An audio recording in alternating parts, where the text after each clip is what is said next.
Students, in today's class, let us deal with the nature or features of job costing. The first one is production against customer's order. The production in job costing is generally against the customer's order, but not for stock.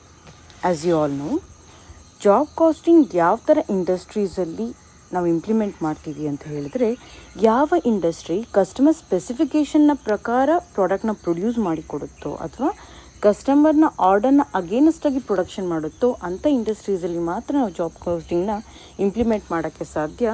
ಎಲ್ಲಿ ಸ್ಟಾಕ್ನ ಅಂದರೆ produce ಮಾಡಿ ಸ್ಟಾಕಿಗಿಟ್ಟು customer ಬೇಕು ಅಂದಾಗ ಮಾರಾಟ ಮಾಡ್ತಾರಲ್ಲ, ಈ readymade kind of thing, ಅಲ್ಲಿ ಈ ಥರ ಒಂದು ಜಾಬ್ ಕಾಸ್ಟಿಂಗ್ನ ನಾವು ಇಂಪ್ಲಿಮೆಂಟ್ ಮಾಡೋದಕ್ಕೆ ಸಾಧ್ಯ ಇಲ್ಲ.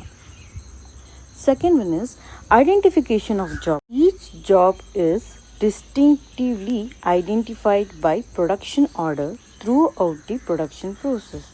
It means ಯಾವುದೇ ಒಂದು ಜಾಬ್ನ ನಾವು ತಗೊಂಡ್ರೂ ಕೂಡ ಅದರ ಹಿಂದೆ ಒಂದು ಪ್ರೊಡಕ್ಷನ್ ಆರ್ಡರ್ ಇರುತ್ತೆ. ಆದ್ದರಿಂದ ಪ್ರತಿಯೊಂದು ಜಾಬ್ನೂ ಕೂಡ ನಾವು ಡಿಫ್ರೆಂಟಾಗಿ ಐಡೆಂಟಿಫೈ ಮಾಡಬಹುದು. Third one is special treatment. Each job has its own characteristics and needs a special treatment. ಹಾಗಂದರೆ ಪ್ರತಿಯೊಂದು ಜಾಬ್ಗೂ ಕೂಡ ಒಂದು ಸ್ಪೆಷಲ್ ಕ್ಯಾರೆಕ್ಟರಿಸ್ಟಿಕ್ಸ್ ಇರುತ್ತೆ.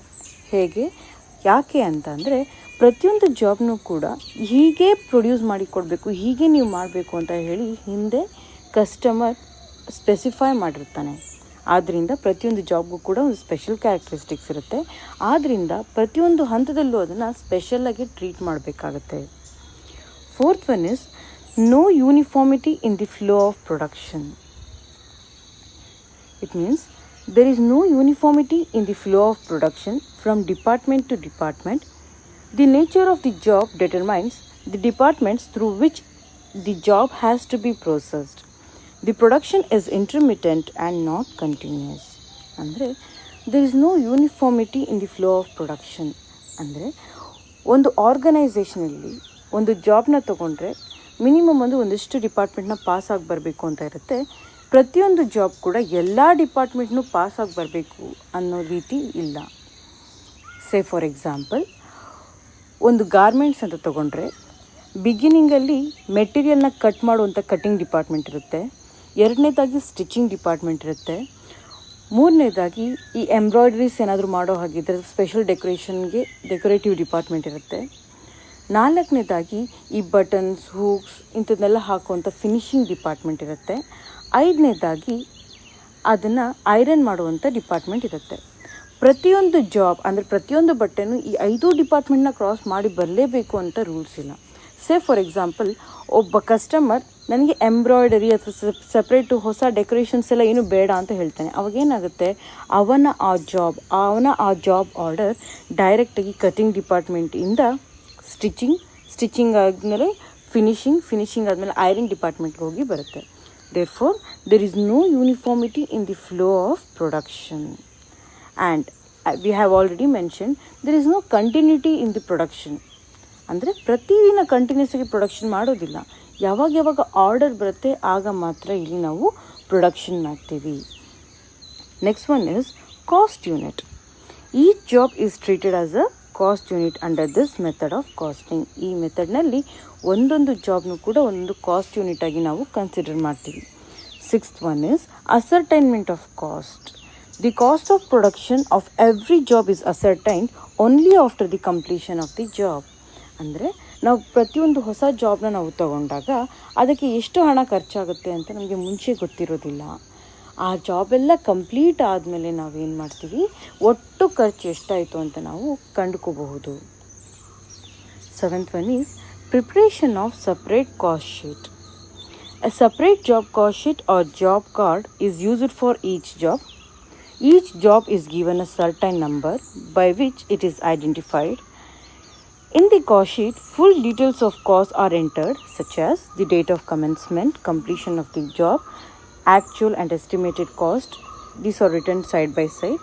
By comparing the actual cost of each job against the price charged for each job, the profit or loss made on each job is ascertained. ಅಂತಂದರೆ ನಾವು ಮಾಡುವಂಥ ಅಥವಾ ನಾವು ತಗೊಳ್ಳುವಂಥ ಒಂದೊಂದು ಜಾಬ್ ಆರ್ಡರ್ಗೂ ಒಂದೊಂದು ಜಾಬ್ಗೂ ಒಂದು ಸಪ್ರೇಟ್ ಕಾಸ್ಟ್ ಶೀಟ್ ಅಥವಾ ಸಪ್ರೇಟ್ ಜಾಬ್ ಕಾರ್ಡನ್ನ ನಾವು ಪ್ರಿಪೇರ್ ಮಾಡ್ತೀವಿ.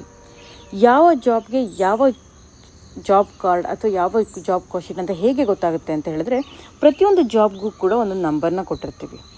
ಅದಕ್ಕೆ ರಿಲೇಟೆಡ್ ಆಗಿರೋಂಥ ಒಂದು ಜಾಬ್ ಕಾಲ್ ಶೀಟನ್ನ ನಾವು ಪ್ರಿಪೇರ್ ಮಾಡ್ತೀವಿ. ಈ ಜಾಬ್ ಕಾಲ್ ಶೀಟಲ್ಲಿ ಏನೇನಿರುತ್ತೆ ಅಂತ ಹೇಳಿದ್ರೆ, ಯಾವತ್ತು ನಾವು ಕೆಲಸನ ಶುರು ಮಾಡಿದ್ವಿ, ಯಾವತ್ತು ಕೆಲಸ ಮುಗೀತು, ನಾವು ಎಷ್ಟು ಖರ್ಚಾಗುತ್ತೆ ಅಂತ ಎಸ್ಟಿಮೇಷನ್ ಇಟ್ಕೊಂಡಿದ್ವಿ, ಮತ್ತು ಎಷ್ಟೆಷ್ಟು ಹಣ ಖರ್ಚಾಯಿತು, ಈ ಎಲ್ಲ ಮಾಹಿತಿ ಅದರಲ್ಲಿ ನಾವು ಬರಿತೀವಿ. ಯಾವಾಗ ನಮಗೆ ಈ ಜಾಬ್ ಕಂಪ್ಲೀಟ್ ಆದಮೇಲೆ ಆ್ಯಕ್ಚುಲಿ ಎಷ್ಟು ಹಣ ಖರ್ಚಾಯಿತು ಅಂತ ಗೊತ್ತಾಗುತ್ತೋ, ಅದನ್ನು ಆ ಜಾಬ್ಗೆ ಎಷ್ಟು ರೂಪಾಯಿ ಪ್ರೈಸ್ನ ಫಿಕ್ಸ್ ಮಾಡಿದ್ವಿ ಅನ್ನೋ ಜೊತೆ ಕಂಪೇರ್ ಮಾಡಿದ್ರೆ ಏನಾಗುತ್ತೆ, ಪ್ರಾಫಿಟ್ ಆಯಿತಾ ಲಾಸ್ ಆಯಿತಾ ಅಂತ ಕೂಡ ನಮಗೆ ಗೊತ್ತಾಗುತ್ತೆ. Next one is difference in work in progress ಅಂತಂದರೆ ಸೆಮಿ ಫಿನಿಶ್ಡ್ ಗೂಡ್ಸ್. ಪ್ರೊಡಕ್ಷನ್ನ ಶುರು ಮಾಡಿದ್ವಿ, ಆದರೆ ಕಂಪ್ಲೀಟ್ ಆಗಿಲ್ಲ, ಇನ್ ಬಿಟ್ವೀನ್ ಏನು ಸಿಗುತ್ತೆ ನಮಗೆ, that is nothing but work in progress or semi finished goods. The semi finished goods or work in progress differs from period to period according to the number of jobs in hand. ಅಂದರೆ ಒಂದು job order industry ಕೈಯಲ್ಲಿ ಎಷ್ಟು work in progress ಇದೆ ಅನ್ನೋದು ಒಂದೊಂದು ಪೀರಿಯಡ್ಗೂ ಕೂಡ differ ಆಗ್ತಾ ಹೋಗುತ್ತೆ. ಯಾಕಂದರೆ ಪದೇ ಪದೇ ಹೊಸ ಜಾಬ್ಸ್ ಬರ್ತಾ ಇರುತ್ತೆ, ಆ ಜಾಬ್ಸ್ನ ಕಂಪ್ಲೀಟ್ ಮಾಡ್ತಿರ್ತಾರೆ. ಪ್ರತಿ ದಿನಾನೂ ಏನಾಗುತ್ತೆ, semi finished goods, raw materials semi finished goods ಆಗುತ್ತೆ, ಸೆಮಿ ಫಿನಿಶ್ಡ್ ಗೂಡ್ಸ್ ಹಾಗೆ ಕಂಪ್ಲೀಟೆಡ್ ಆಫ್ ಫಿನಿಶ್ಡ್ ಗೂಡ್ಸ್ ಆಗಿ ಕನ್ವರ್ಟ್ ಆಗ್ತಿರುತ್ತೆ. ಸೊ ಪ್ರತಿಯೊಂದು ಪೀರಿಯಡ್ಗೂ ಕೂಡ ವರ್ಕ್ ಇನ್ ಪ್ರೋಗ್ರೆಸ್ ಚೇಂಜ್ ಆಗ್ತಾ ಇರುತ್ತೆ. There will be no uniformity or consistency in this.